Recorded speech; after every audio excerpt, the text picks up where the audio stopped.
Well, hello everybody. Welcome back. My name is Pelmo Tlhabani. A very special mention to my newest subbies. Let me take this moment to really thank you guys. You've shown me a lot of love in the past 24 or 48 hours. Yeah, there was a lot of love and I appreciate it very much. A lot of you chose to click on the subscribe button and I am very grateful for that. I am woman, I am fearless, I am sexy, I'm divine, I'm unbeatable, I'm creative, honey, you can get it in life. Well, this week is already starting out with a bang, guys. It's starting out with a lot. We have seen the state come out and try to introduce the vehicle tracking records. Yeah, so that they could be able to establish the validity of the locations that the defense introduced when they alleged that on the day that Mogane transported accused number 2, there were several detours that were made, allegedly. And during those detours, that's when accused number 2 was allegedly assaulted, suffocated, electrocuted, by all those police officers, both Jonathan and the others. So following those very serious allegations by defense, Baloyi then wanted to bring in the vehicle tracking reports. That sounds very great, right? Because when I heard that submission, I was like, oh, good. Let's hear from those. The only reservation that I had from Baloyi was that he wanted Sergeant Mogane to be the one speaking on that evidence.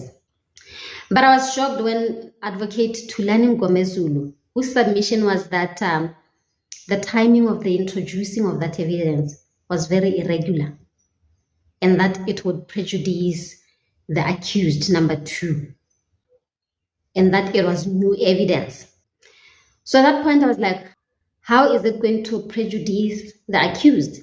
In fact, if his allegations are truthful and the tracking records are not tampered with, that evidence should be able to support him. It should be able to support his claim, just for the fact that Advocate Mngomezulu was the one who brought in the issue of the detours that were made and the gruesome assault that he was describing to the court to coerce accused number 2 into confessing. I would have thought he would have been the first person to demand to see those tracking reports, actually, not Baloyi. So if this tracking report is not heard, it actually renders the claims of the defense very weak to say he was taken to all of these places, but we are not able to validate those, right? So this made me wonder if Advocate Thulani Mngomezulu perhaps knew something that we were thinking, actually, that his client could perhaps be lying about some of these allegations. Why else would he take such a strange position to the introduction of the tracking reports? There's nothing wrong with the timing.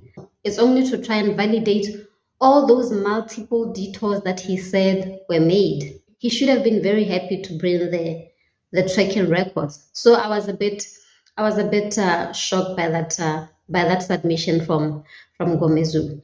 But there is one point where I agreed with Mngomezulu, because he moved for the tracking records to be examined by an expert witness as a neutral, independent person. So there I agreed with him.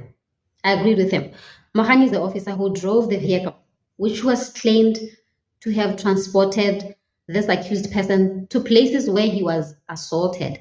So he is implicated. If this is true, he took the accused to a place where he ended up being assaulted. He cannot be neutral. He can't be neutral. He would probably be biased. Say the reports are not tampered with. If they're not tampered with and the accused's claims are true, this information would likely to be implicating Mogane. So how do we expect him to be the one to speak to this information? The judge's ruling came in with a lot of pushback to Mngomezulu's application to disregard the examination of the vehicle tracking reports. There was a lot of pushback there. It was like pushing. His position was so strong that he ended up sounding like he was arguing for the state. He ended up sounding like that. First, he strongly disagreed that this was new evidence, which was fair, because he was saying it is obviously linked to the testimony of of Officer Mkhani, which is true to a large extent. It's linked to the vehicle that Officer Mkhani was driving to take this accused person for his statement. And he ended up taking him to multiple locations for him to be beaten up, to be assaulted, to be, all of these things done to him.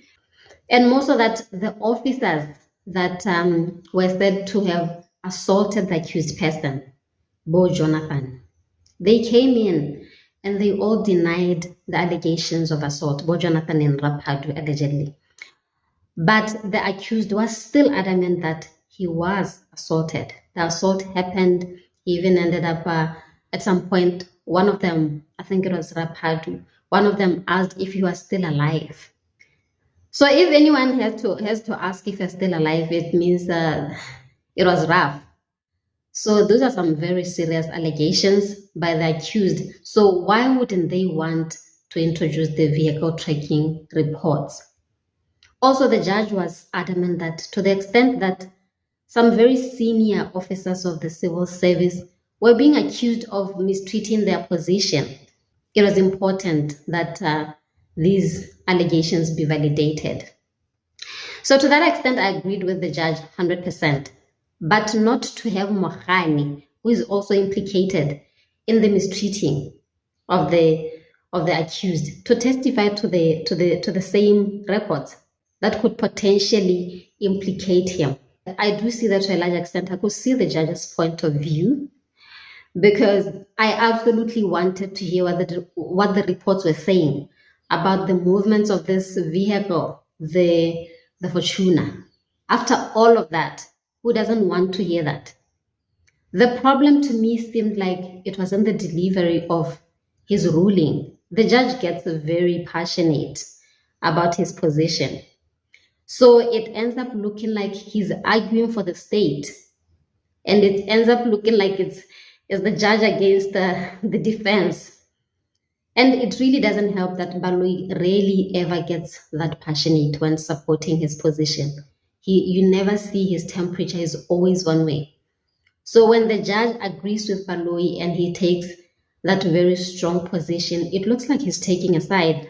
But under normal circumstances, Advocate Thulani Mngomezulu is a very fitting sparring partner for the judge, because he can also get just as passionate about his position. But in this case, he still looked like he wasn't in a good position. At some point, he even struggled to read his own submission. He was just struggling to read his own report. I even wondered if somebody wrote it for him. So the judge ended up ruling for the court to hear the evidence of the vehicle tracking reports.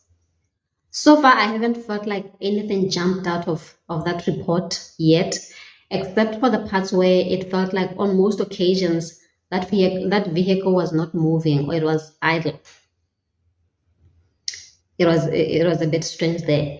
But I guess the defense will take that opportunity to explore those idle slots in full. Not only accept that the vehicle stopped to buy some food and get water and Zimba chips for the accused. Yeah, this is the same officer who told the court that at some point they bought KFC for the accused. Now they are stopping to get him water and Zimba chips. I'm not saying that can't happen. But it sounds very, very far-fetched. At that point, the cameraman zoomed towards the accused men, and they were all smiling like they literally fell short of laughing, because it sounded ridiculous. He's making it sound like they treated the accused like a VIP, and it's just not landing. It looks like he's overcompensating to try and make it look like they didn't mistreat the accused. But it's not landing as yet. It still sounds very ridiculous.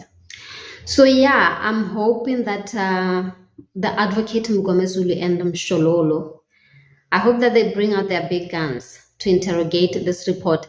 We need to hear that evidence in simplified sentences and making reference to Bo Albertini, those filling stations, the dumping site areas, the open areas by Orlando. We need to hear reference made to those areas. Isn't it? That's where the accused said he was taken to be assaulted.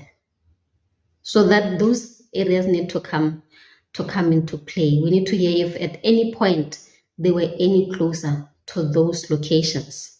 Yeah. So, well, there you go, guys. What do you think of these vehicle tracking reports?